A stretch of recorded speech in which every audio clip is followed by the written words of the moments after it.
లేదంటే వచ్చిన వాళ్ళకన్నా చెప్పాలా 17 రూపాయలు చిల్లర తెచ్చుకోండి.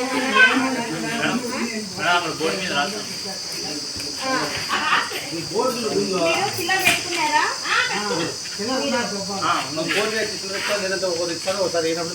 అప్పుడు మీరు చిల్లర పెట్టుకోవాలి. వాళ్ళు చిల్లర తెచ్చుకుంటే పర్లేదు, వాళ్ళ చిల్లర తేడా మీరు చిల్లర పెట్టుకోవాలి. కోట్లని రానియా మేము అంతలక్కడ తిరుగుతాను.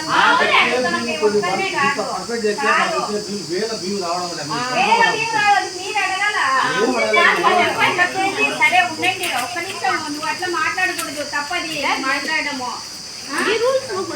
కాకపోతే 2 కేజీలు పట్టుకోవడం తప్పు. అది 1 గ్రాము కూడా పట్టుకోకూడదు. మీరు ఎందుకు పట్టుకుంటారు చెప్పు? అది మీరు అడగాలి, మీరు అడగాలి. అది మీరు అడిగి తీసుకోవాలి. మీరు అక్కడ అడగాలి. ఇక్కడ ప్రజలకు అందాల్సినవి ప్రజలకు ఇచ్చేది ప్రజలకు ఇవ్వాలి. మీరు వాళ్ళని పట్టుకుంటే ఇంకా వాళ్ళు స్టోర్కి వచ్చి తీసుకోవాలి. దానికంటే వాళ్ళ అంగళ్ళలో తీసుకుంటే తెలుసు కదా. స్టోర్ పెట్టింది దేనికి? రూపాయి బియ్యం పెట్టింది దేనికి? ప్రజలకు ఇచ్చేది. మీరు 2 కేజీలు పట్టేసుకుంటే మామూలుగా కేజీ పట్టుకున్నప్పుడు ఎన్ని మూటలు బయటకు వెళ్తున్నాయి? ఆల్రెడీగా ఇక్కడ కంప్లైంట్ వచ్చింది మాకు. ఆల్రెడీగా నిన్న ఏదో ఎవరికో 2 కేజీలు పట్టుకున్నారంటే ఆల్రెడీగా కంప్లైంట్ వచ్చింది మాకు. మా తప్పైనా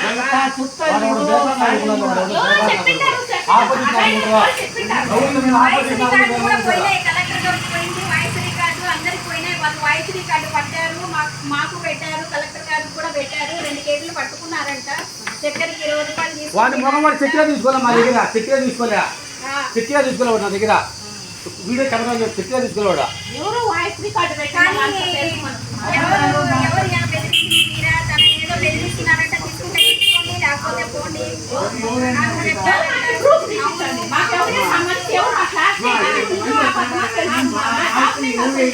దగ్గర తీసుకుంటే తీసుకోండి, లేకపోతే పోండి. 20 రూపాయలు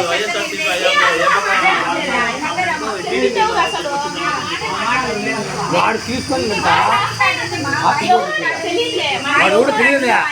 తీసుకుంటే తీసుకోండి, లేకపోతే తీసుకోండి. అది తప్పు మీరు చెప్పడము. కార్డు ఎక్కడైనా కార్డు తీసుకోవచ్చు. మాకు తెలుసు ఆ విషయం కాబట్టి మేము అవకాశం కూడా ఇస్తాము కార్డులకు. లేకపోతే మన కార్డుకే మనం ఇస్తాం కదా.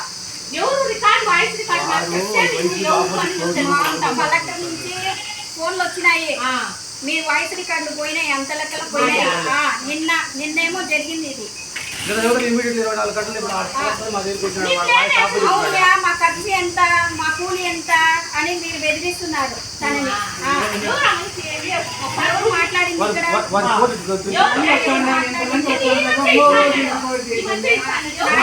ఏం చేస్తారు?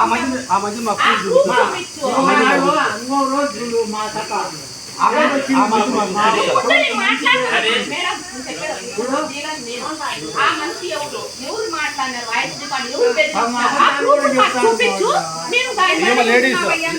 నువ్వెంత అనుకుంటున్నావయ్యా? నువ్వు అందరూ తీసుకోవడం లేదా? మేమే వేస్తున్నామా? జరిగినాయా మన షాప్ లో? మేమే వేస్తున్నామా? ఏం జరగలేదు. ఎవరు అపోజిట్ చేయడం లేదా? నేను ఒక్కనే